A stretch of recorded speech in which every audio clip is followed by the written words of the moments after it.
Olá, meus irmãos, que a paz do Mestre Jesus seja com todos nós. Que Jesus possa iluminar todos os trabalhadores da sua seara, hoje em especial ao Senhor Gilvaldo Rodrigues, que nos traz a palavra para elucidar as nossas dúvidas e também trazer conforto aos nossos corações.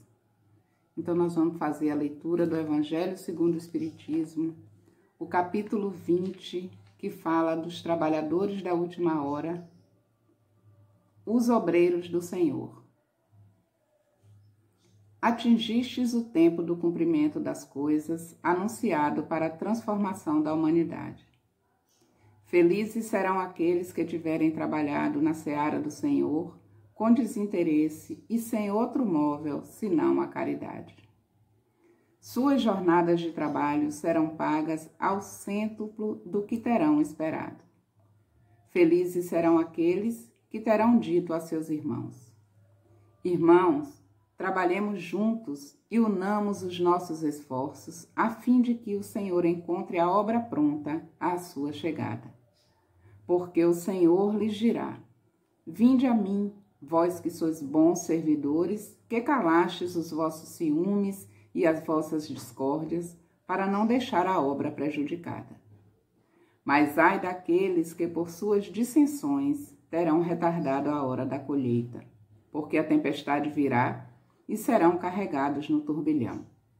Eles gritarão: graça, graça, mas o Senhor lhes dirá: por que pedis graça, vós que não tivestes piedade de vossos irmãos, e que recusastes lhes estender a mão, vós que esmagastes o fraco em lugar de os sustentar? Por que pedis graça, vós que procurastes a vossa recompensa nas alegrias da terra e na satisfação do vosso orgulho? Já recebestes a vossa recompensa, tal como a pretendestes. Não peçais mais. As recompensas celestes são para aqueles que não terão pedido as recompensas da terra.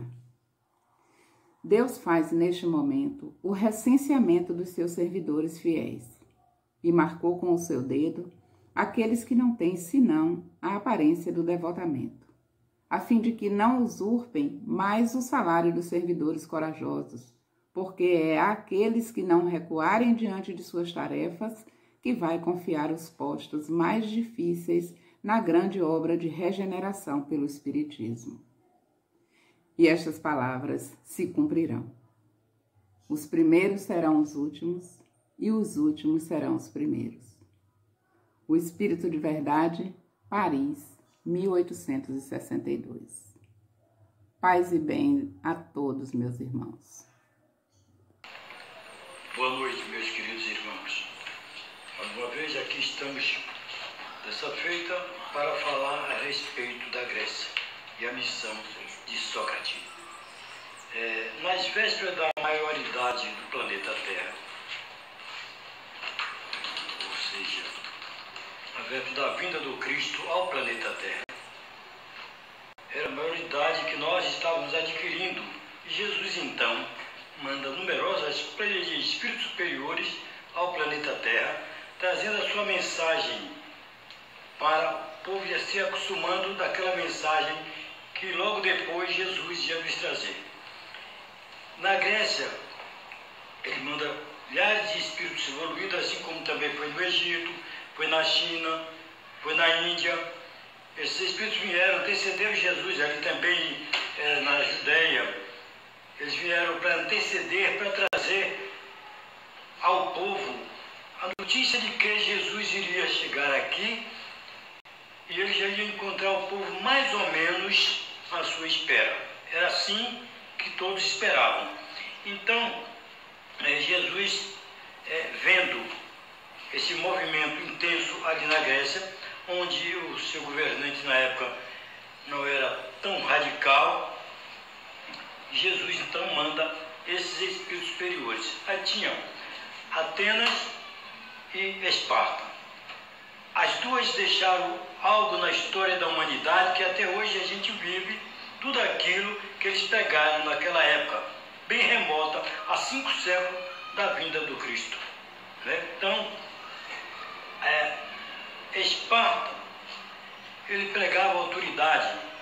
O Licurgo, que era o grupo de generais que governava, era o Estado absoluto, eles não queriam o comércio, eles subjugavam o povo, era totalmente prepotente, como diz aqui na própria história que o Emmanuel nos conta, assemelhava-se muito bem à Rússia, a Rússia na época da União Soviética e a Alemanha na época de Adolfo Hitler. Então ele se assemelhava assim. Já Atenas não, era diferente, era democrática, eles tinham escola política, tinha escola científica, filosófica e também psicológica. Nasceram ali com a Atena as escolas estálicas e etc. Né? E também eles pregavam a igualdade do ser, a liberdade do ser e o direito de ir e vir e pensar.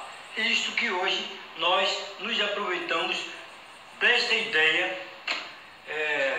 de Atenas para colocar em nossa evidência. Aí eles também colocaram a liberdade do povo escolher, como nós temos os votos, as assembleias se reuniam para decidirem algo. Já não era isto com Esparta, porque eles eram totalitários, era Estado absoluto, eles não tinham essa grandeza como tinha Atenas. Mas Jesus, vendo o que estava se passando no nosso planeta, eles mandam esses avatares para que preparasse a Terra, de maneira que, ao chegar, encontrasse totalmente diferente do que ele encontrou. Não foi assim. Muitas teorias científicas que procuravam sensacionalismo desde os vossos dias, que ultrapassamos as formas conhecidas da Grécia, cuja os mestres têm os seus legítimos fundamentos em matéria de doutrinas sociais, as doutrinas sociais, as realizadas e divulgando no meio de farta colheita de ensinamentos. Tinha todo tipo de ensinamento na Grécia. Até que depois de todo esse arsenal de espíritos superiores no mundo inteiro, a gente vê as histórias que eles contam e aquilo que eles pronunciaram antes, 5 séculos do Cristo. Lá na China, o Confúcio disse que nós deveríamos amar o próximo como a nós mesmos. Jesus também repete essa palavra. O Buda, ali na Índia, ele diz que nós deveríamos nos aperfeiçoarmos para alcançar Nirvana, Deus. Mas a gente só podia chegar a alcançar a Deus depois de nós nos aperfeiçoarmos. Não é assim de qualquer maneira, não é querendo que Deus nos sirva. Nós temos que nos prepararmos para ter o mérito de alcançar exatamente Nirvana, que é Deus. Vem Sócrates e nos diz: conhece-te a ti mesmo. Jesus também diz que nós deveríamos fazer, como disse um cientista de épocas remotas, que era o Sócrates, cuidar do corpo e da mente, conhece a ti mesmo. Então, era desta maneira que a gente via os cenários daquela época nos dias atuais de hoje. Mas, principalmente, tudo que a gente hoje prega, tudo que a gente faz hoje é baseado nas leis da Grécia, principalmente de Atenas e da própria Grécia. Mas, no fluxo da Grécia, nesse coração misericordioso do Cristo, né, toda a Grécia se povoa de artistas, de pensadores, de cientistas, de filósofos.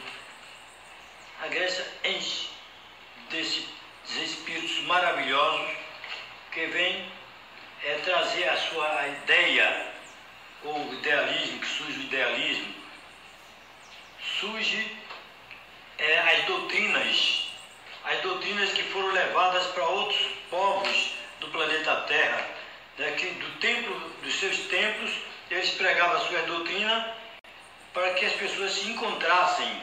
É necessário que a gente se encontre conosco mesmo. Não pode, de maneira nenhuma, nós não temos o idealismo de por que estamos aqui, o que é que estamos fazendo aqui e qual é a nossa origem, de onde viemos. E depois de tudo isso, para onde iremos? Nós não podemos ter aquela ideia fixa de céu e de inferno. Não podemos, de maneira alguma. Nós temos que ter aquela ideia do espírito evoluir-se. O espírito segundo Jesus, um dia, todos eles, ou todos nós, seremos anjos. Todos nós seremos anjos. Isto é a ideia do Cristo, que é real. É a ideia do Buda, que também ele nos convida a nos aperfeiçoarmos para alcançar o ponto máximo, que é Nirvana. E o Sócrates diz que para a gente alcançar essa grandeza, necessário se faz conhecer a nós mesmos. E como é então que eu vou conhecer a mim mesmo? O que é que eu tenho que fazer? Tenho que entrar em mim? Não, você tem que buscar. Você tem que perguntar quem é você, de onde vem você e por que está aqui, qual é a sua finalidade aqui, né? Então, nessa coisa toda que houve na Grécia, a gente vê que logo depois vem o Péricles, ele chega no apogeu da beleza, da cultura, de elevados princípios, né, recebidos das civilizações do Egito, daqueles grandes espíritos que lá estiveram também levando a sua mensagem. Logo depois, a gente vê o Sócrates, né, que ele vem deixando as suas marcas desde a Atena antiga, né, na superioridade dele, superior ao seu próprio mestre, como também imperfeitamente interpretado pelos seus 3 discípulos, os mais famosos e grandes filósofos, até o anelado pelos mais divinos clarões espirituais no curso de todos os séculos. Era muita luz que ali vivenciava com os conhecimentos que vinham do alto. O Cristo administrava tudo, ele preparava tudo. O Cristo, das alturas do qual ele se encontrava, né, ele enviava para que nós pudéssemos ter mais alívio, exatamente aqueles que podiam nos trazer a lei da liberdade e da individualidade e da coletividade. Se assim não fosse, o mundo seria pior, porque nós tínhamos ali o vizinho, o Império Romano, com toda a sua prepotência, fazendo barbaridade, escravizando todo o povo que ele dominava. Outra Grécia não tinha, era totalmente diferente a maneira de pensar nos 5 séculos que antecedia ao Cristo. Era uma maneira diferente, bem mais evoluído. Até hoje nós admiramos as escolas clássicas daquela época, tanto a de Alexandria como da Grécia, de Atenas, e etc. Então, o mundo precisava conhecer a boa e a má semente nas grandes transformações da sua existência e da explicação do Cristo, de elevada compensação no seio da cultura, e também da experiência de todos os séculos, todos ocorridos e sem embaraço, sem embargo de lutas renovadoras. Então, meus queridos amigos, o que era que estava se preparando? Estava se preparando a chegada do Cristo para que nós pudéssemos nos beneficiar logo no futuro com o Evangelho que vinha através desse ser tão importante para a humanidade. Você vê que Sócrates era um espírito tão grandioso que quando ele foi condenado à sua morte, né, que a sua esposa fala com ele que ele foi condenado à morte, o que é que aconteceu? Ele sorriu e disse que todos nós estamos condenados à morte desde a hora que veio ao planeta. Não é? Todos nós não estamos condenados à morte do corpo físico. Quem de nós não passaremos pela morte do corpo físico? O espírito é imortal, mas o corpo nós adquirimos no planeta que estamos.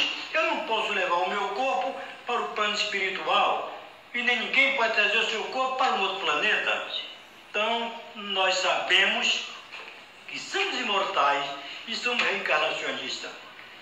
E daí, quando Sócrates foi chamado novamente à espiritualidade, que ele questiona com Jesus, Jesus disse a ele que logo, logo estaria junto a Jesus ali na Galileia. E é lá que nós vamos encontrar o Sócrates agora na figura de João Evangelista, que era o amado apóstolo, né? Então ele estava ali junto a Jesus, ele sempre esteve junto a Jesus nas suas grandes viagens do Cristo, antes da sua encarnação entre nós, e quando estava encarnado entre nós, e depois que Jesus deixa de estar aqui fisicamente, está em espírito e verdade, também esteve sempre ao lado desse eminente espírito, que logo depois ele vai ali para a Itália e reencarna ali na cidade de Assis, como Francisco Bernardone, que era o nosso Francisco de Assis, que é o mesmo Sócrates. E depois a gente sabe que teve outras encarnações na Europa e uma aqui em nosso Brasil, em Minas Gerais, e recebeu o nome aqui de Eurito Passanufo, o apóstolo da caridade. Então veja a grandiosidade desse espírito no qual Jesus manda que anteceda a sua vinda ali na Grécia para que nos ensinasse coisas belas que a gente nunca mais irá esquecer.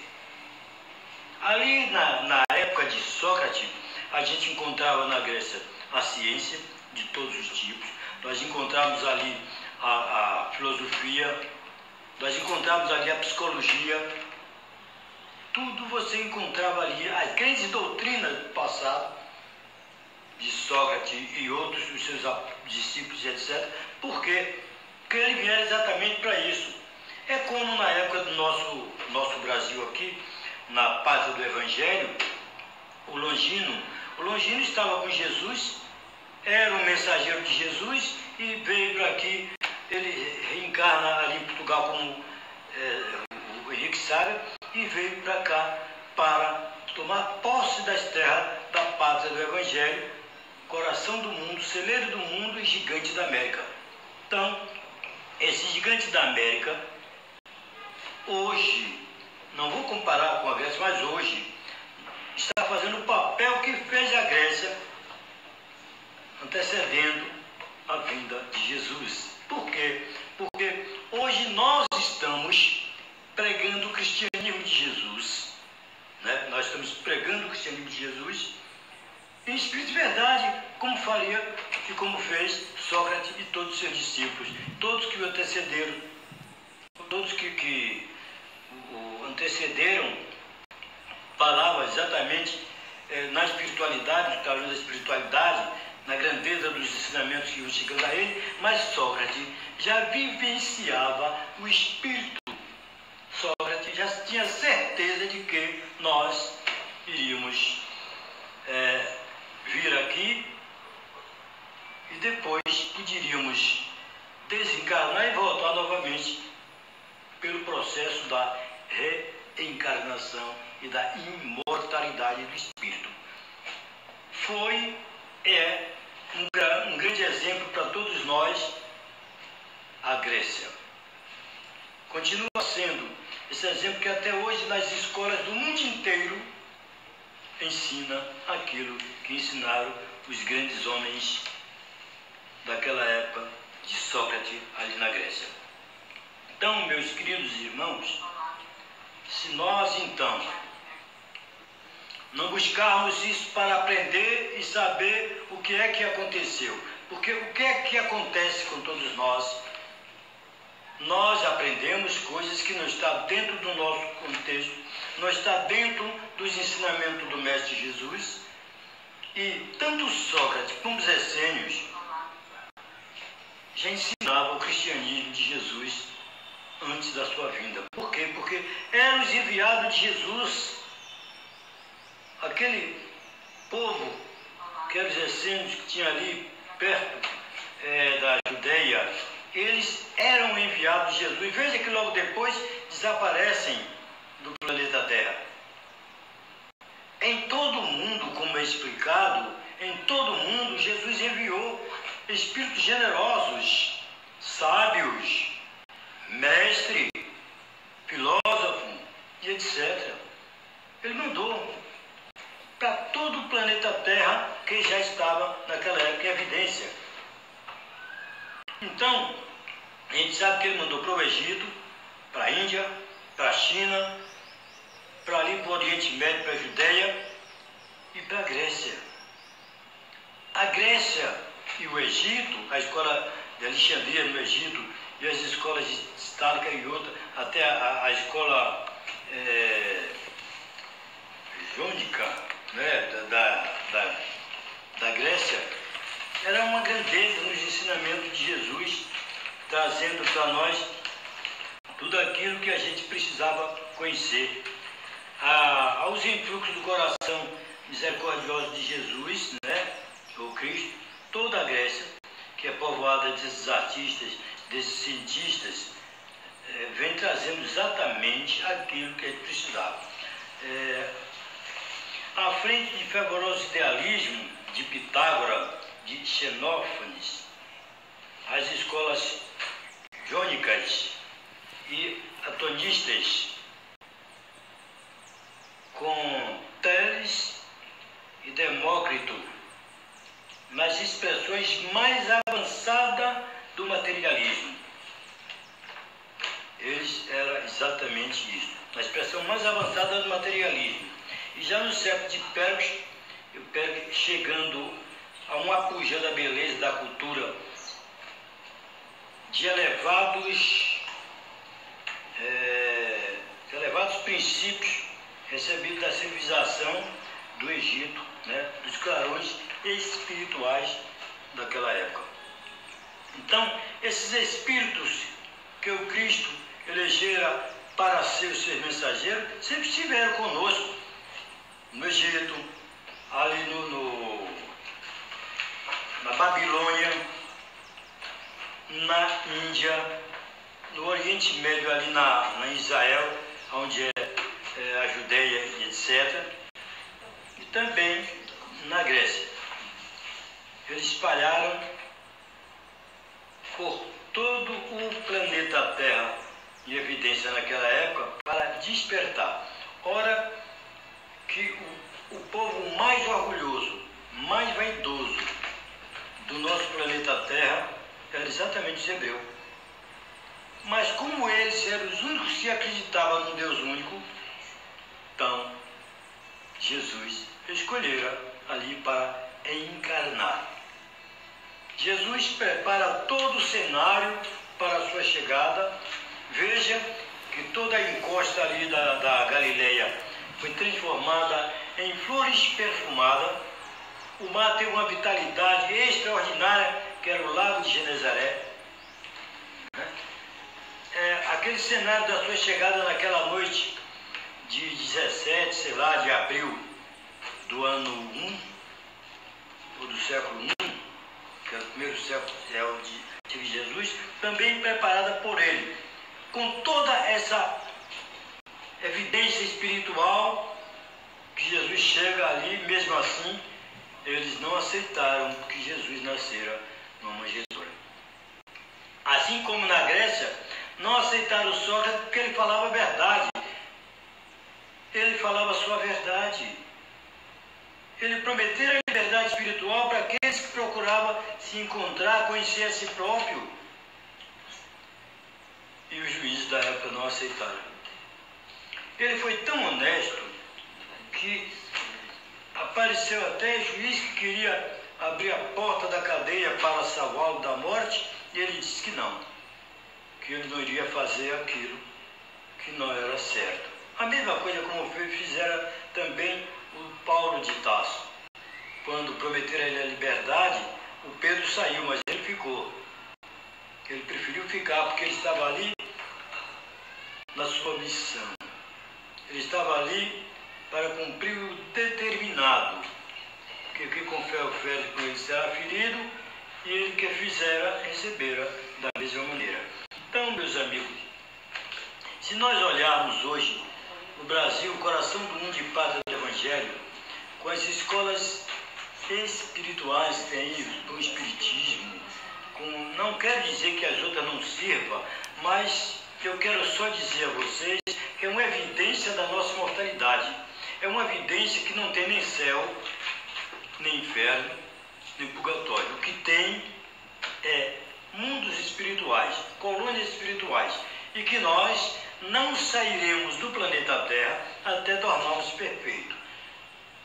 Nós devemos ter mais ou menos 5.000 anos ou mais aqui na Terra e nunca sairemos dela enquanto não nos aperfeiçoarmos. Por quê?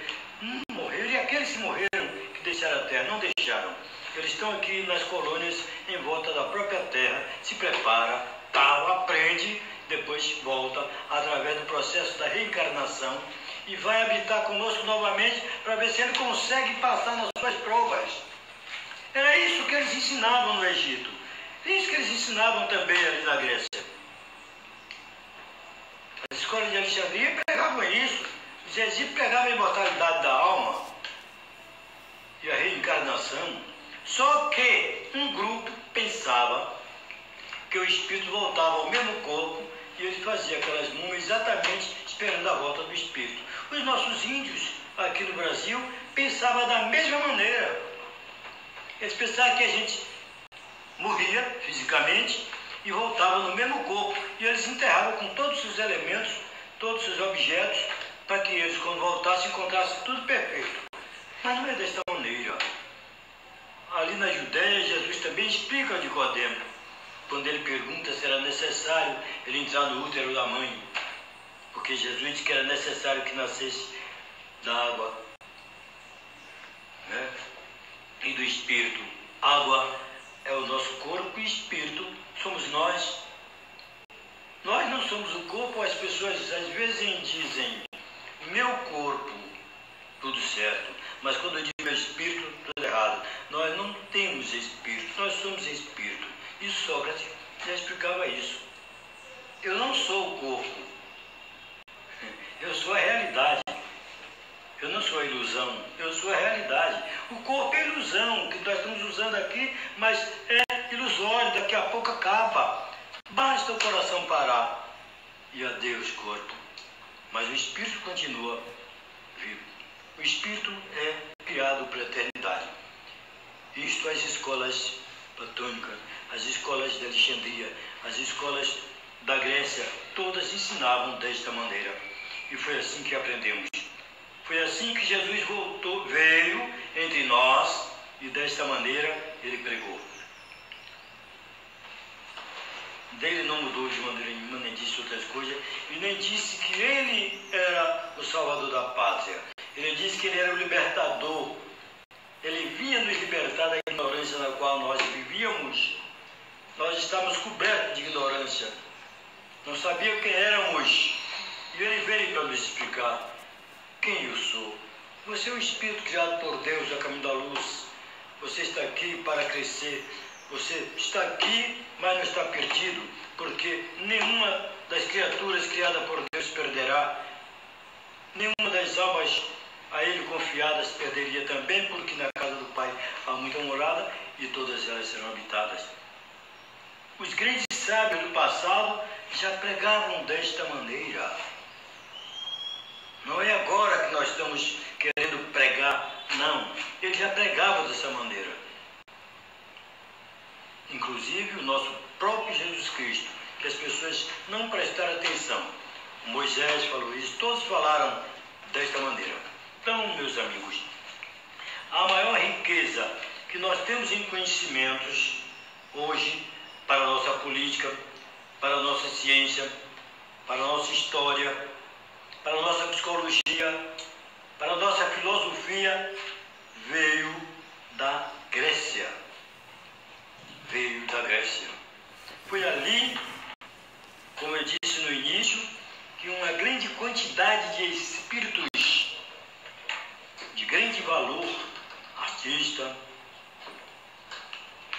homens espirituais, homens filósofos, psicólogos, cientistas, homens de qualidade que vinham para traçar as leis humanas, que nós deveríamos seguir as leis humanas desta maneira, respeitando a lei humana e seguindo fielmente a lei de Deus, que são as leis morais que a nossa Joana nos mostra, e também o Moisés trouxe a lei que foi totalmente mudada pelos homens, porque cada uma das criaturas humanas gosta de fazer aquilo que lhe complete, aquilo que lhe dá poder, poder econômico, poder político, poder religioso e etc.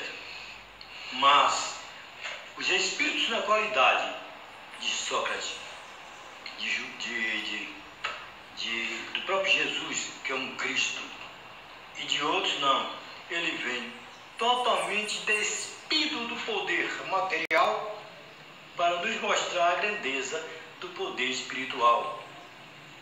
Isto aconteceu não só na Grécia, como também na Índia, na China e no próprio Oriente Médio.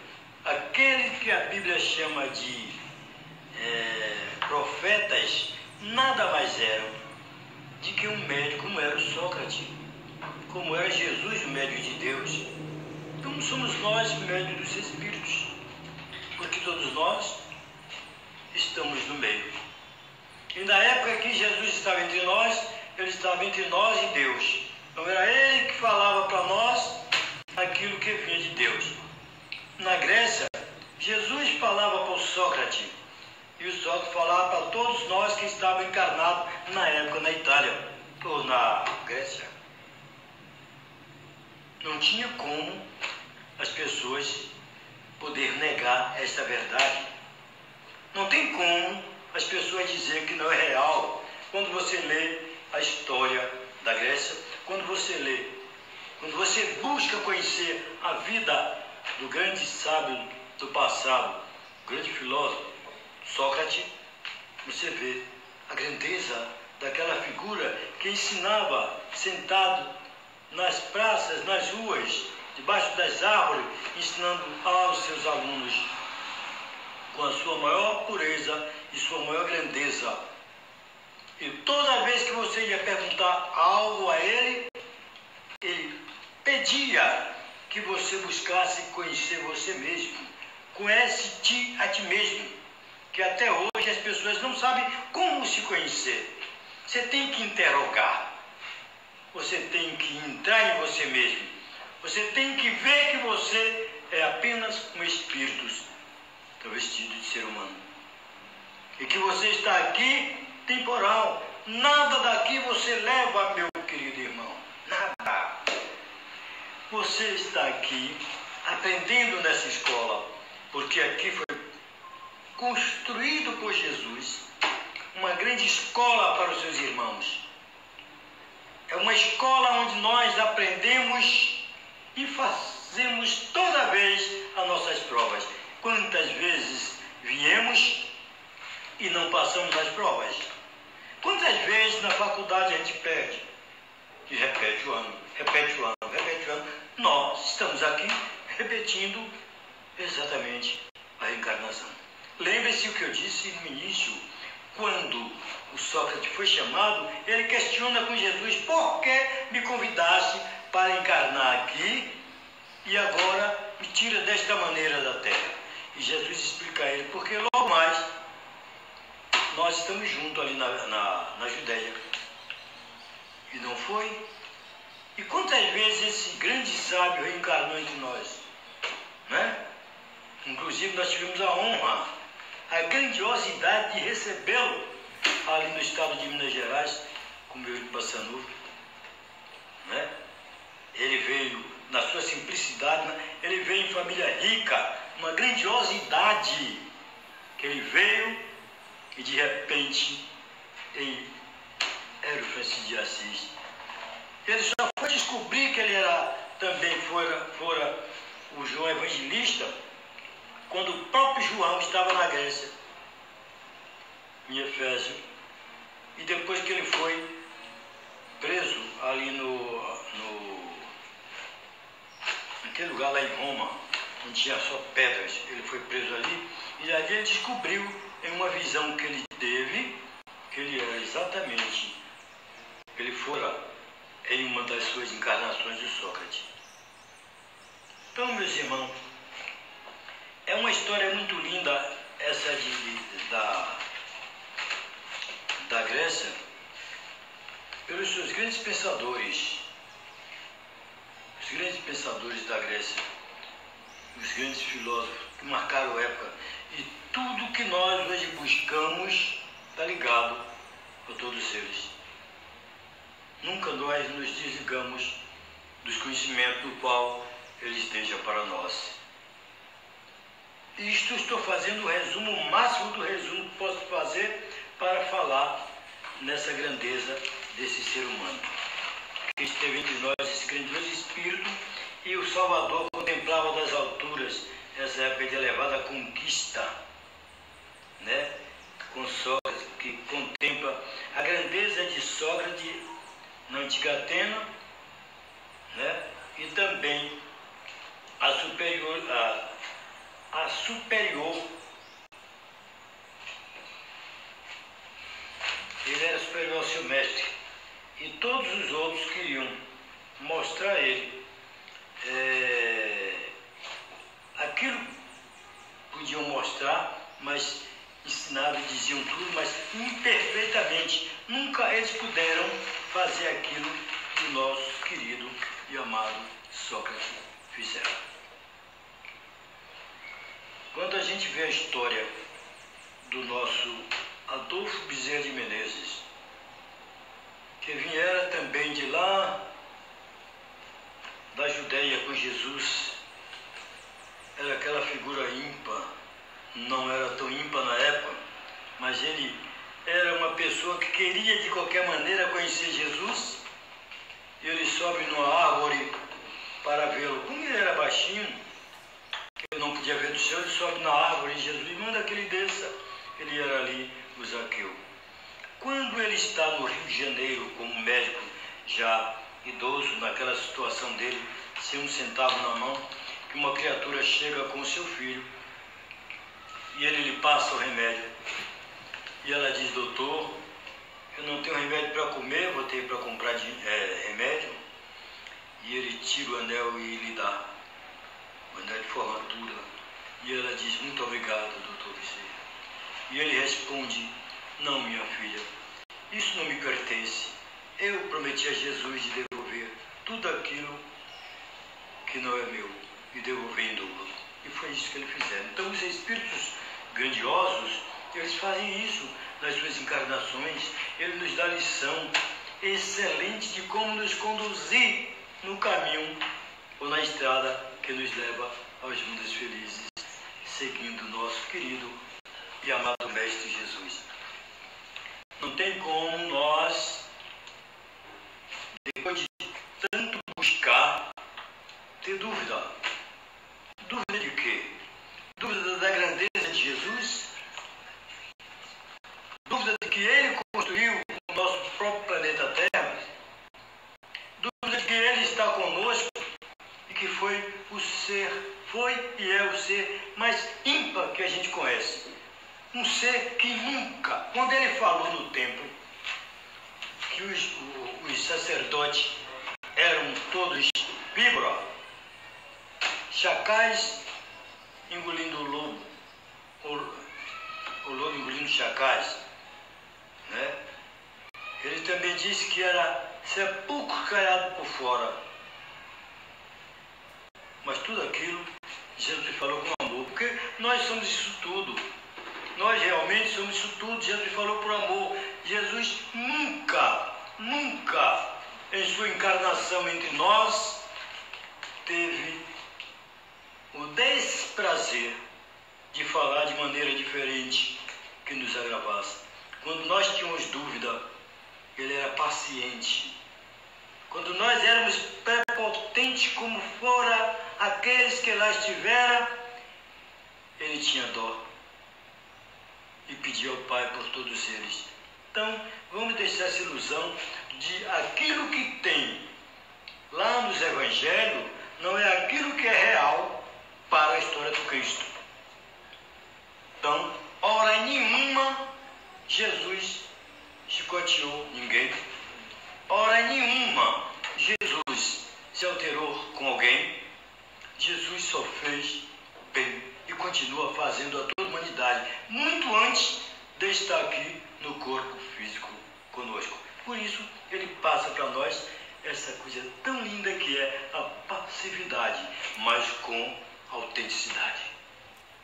Mostre a verdade, custe quanto custar. A verdade nos deixa livre. A verdade não nos escraviza. A verdade nos dá força para seguir na estrada da vida, no caminho da luz, em direção aos mundos felizes, preparados para os filhos de Deus que hoje estão nos planetas igual ao nosso. Então, é dessa maneira que nós temos que observar a grandeza dos ensinamentos do Cristo. Se nós olhamos a maneira como fez Sócrates e o seu discípulo, a maneira como fizeram alguns dos apóstolos de Jesus e dos discípulos dele, imagine como era esse mestre, como era essa figura, como era o olhar de Jesus para a humanidade. Quando a gente olha com o olhar do qual Jesus nos pede que olhe, é uma grandeza que nós iremos ver diante de nossos olhos. Olhar os irmãos como teu verdadeiro irmão, não importa o estado social dele, não importa onde ele esteja, não importa, meu amigo, ele é nosso irmão, pode ser equivocados, aqueles que estão nas cadeias não são equivocados, são nossos irmãos. Quantos não estão lá, que não tem nada a ver estar ali, mas eles estão? Quantas vezes foram presos Paulo, o Pedro e outros apóstolos do Cristo?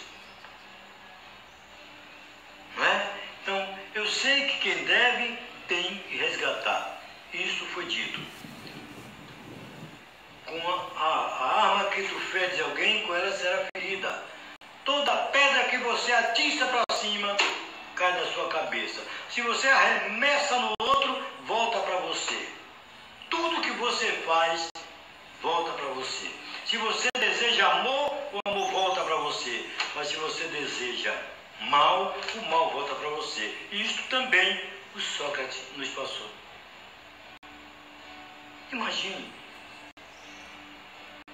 há quase 3.000 anos foram passados para a humanidade, está lá até hoje, nos livros da antiguidade, na sua autenticidade. Imagine Sócrates, que ainda estava no caminho da evolução. Foi aquela grandeza. Imagine Jesus, que é um Cristo, há 100 milhões de anos, quando a Terra foi pronta, ele já era o Cristo. Que ele veio e viera do mundo dos Cristo. E por isso que eu vos digo que nós, daqui da América Latina, desse país chamado Gigante da América, estamos buscando essa filosofia da doutrina do Cristo. Nós tivemos cenários maravilhosos no mundo. No Egito, nós tivemos ali na Judéia, nós tivemos também na Grécia, nós tivemos na França com o evento da doutrina espírita e no Brasil com o grande canteiro,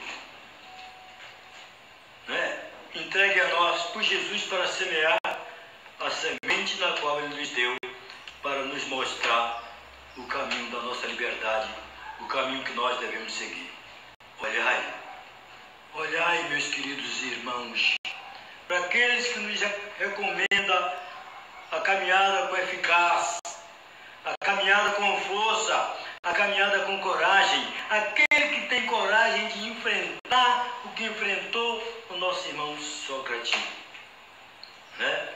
Quando diz para sua esposa que todos nós estamos condenados à morte física. Era questão de tempo, cada um iria na sua hora, e que era chegada a hora dele, em que ele fora. E logo depois ele volta, né? Volta para continuar nos ensinando, para continuar nos passando lições maravilhosas, para continuar nos mostrando o caminho que nós devemos seguir, com toda a nossa força, buscando a liberdade que nos foi dada pelo próprio Deus.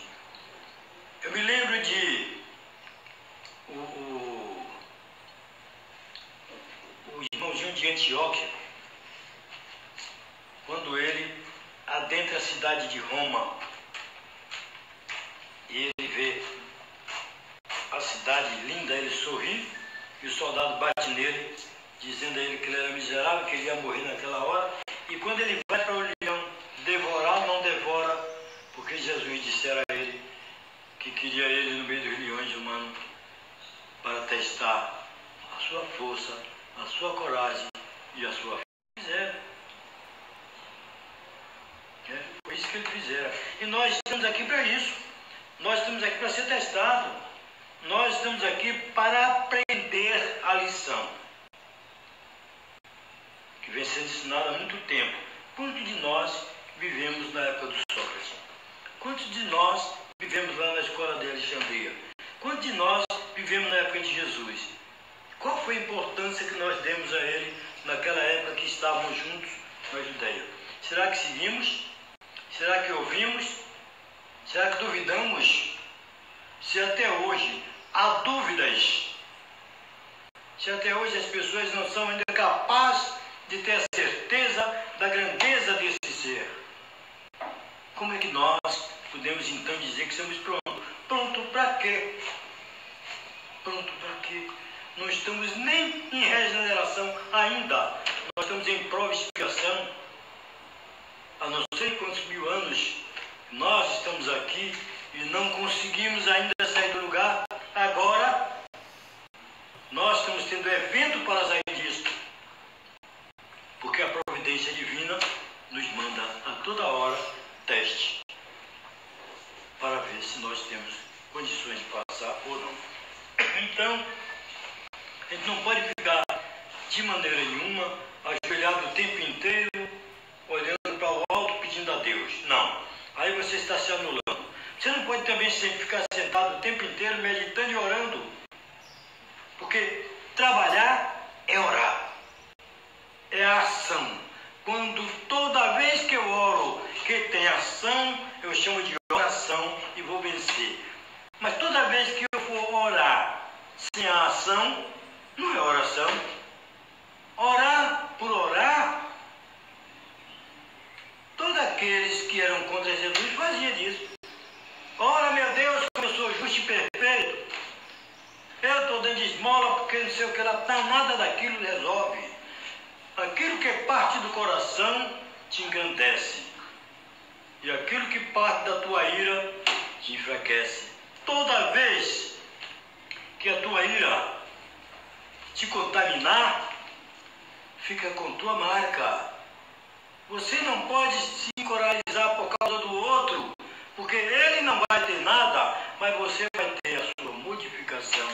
Você vai ter o seu corpo todo massacrado, o seu sangue envenenado e as suas veias entupidas, porque você não ouviu o que disse Jesus. Temos que ouvir, temos que analisar, temos que buscar. Não é só, de maneira nenhuma, louvar, gritar, cantar que você está pronto. Não, meu irmão. Não. Quantas vezes você está louvando e o teu irmão estende a mão pedindo a esmola e você nem sequer olha para ele. Quantas vezes você passa, meu irmão, você passa por um viaduto e está lá seus irmãos tudo deitado ali dentro do viaduto, você nem olha. Lembra de Tomás de Aquino, lembra de Vicente de Paulo, lembra do Bispo de Paris, lembra da irmã Dulce, lembra de Teresa de Calcutá, Ney Sabac e outros, que ergueram aquele que estava caído. Ali é o Evangelho de Jesus, ali é pregar, ali é orar, porque ali está a ação. Toda vez que eu trabalho, o homem estava trabalhando no campo. O outro passou e chamou para orar. E ele então dissera que ele não podia ir orar, porque ele ia arar. E o homem que o convidou disse a ele: quem ara, ora. Toda vez que você ara, você está orando. E toda vez que você está orando, você está arando. Então, arar também é orar. Então, toda vez que nós tivermos uma boa ação, quer dizer, ação é a mesma coisa de orar. Porque a ação que você colocou na sua bondade para servir o outro é oração. Eu li há pouco no livro Espírito da Verdade, quando ele diz: se tu é solicitado a servir alguém que está no hospital à tua distância, serve também o que está próximo a ti. Né? Então, a gente tem que olhar que servir não precisa ser conhecido. Servir tem que ser todos, porque nós não sabemos quem fomos.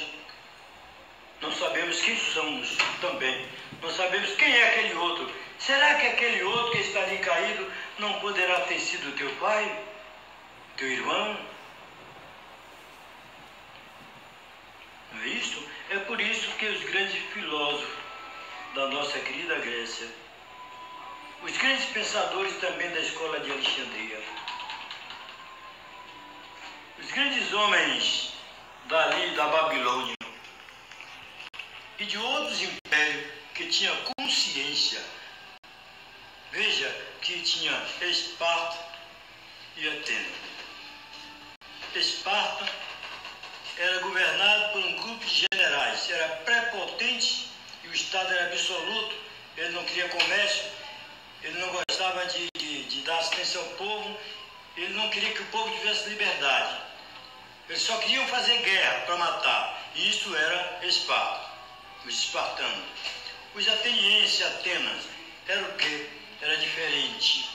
Ele tinha escolas e mais escolas, ele gostava de ensinar, ele gostava do progresso, gostava da ciência e nos colocou a democracia, que até hoje todos nós vivemos tranquilo na democracia. Temos o direito da liberdade, e a democracia é a liberdade.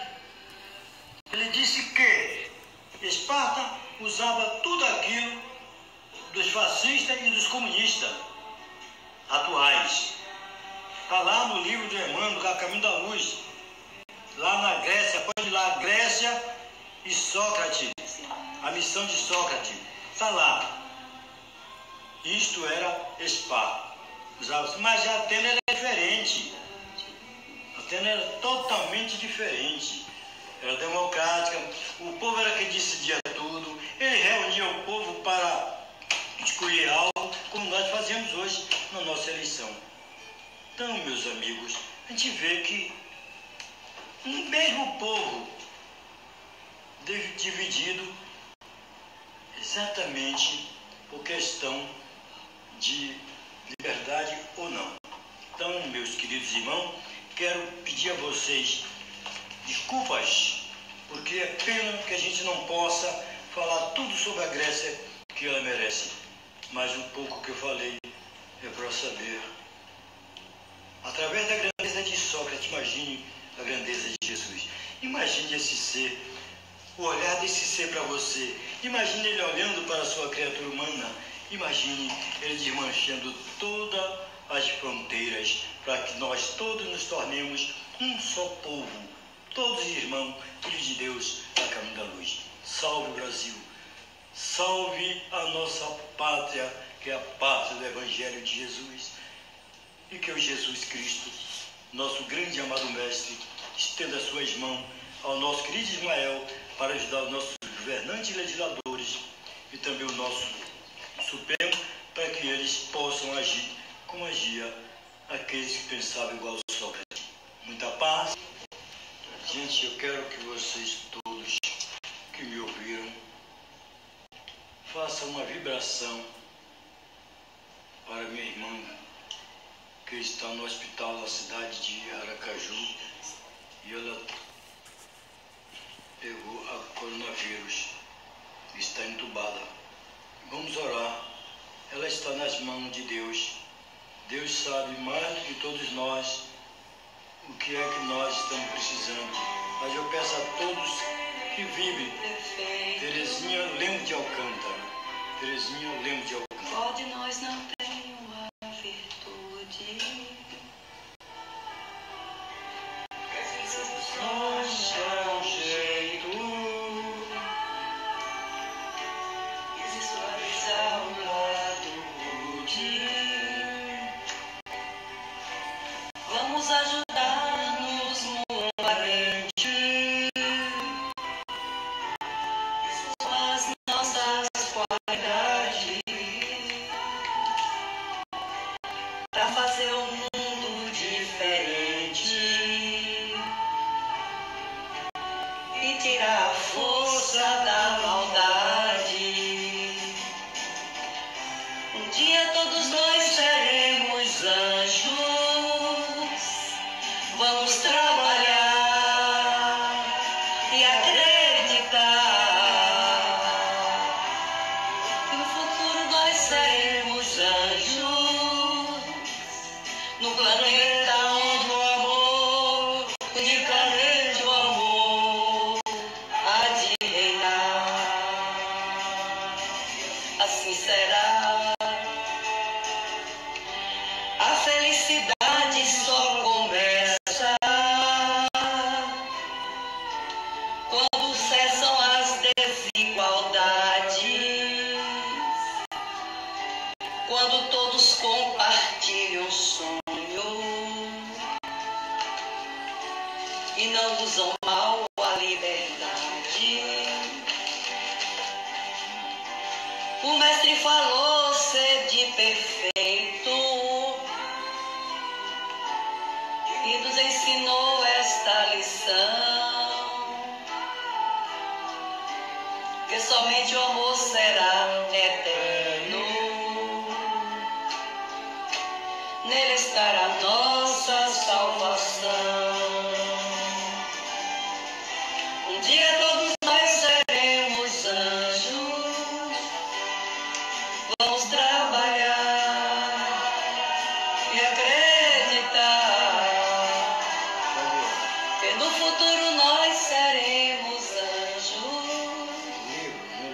no planeta onde o amor, unicamente o amor, há de reinar.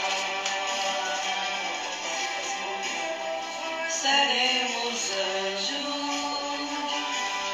Vamos trabalhar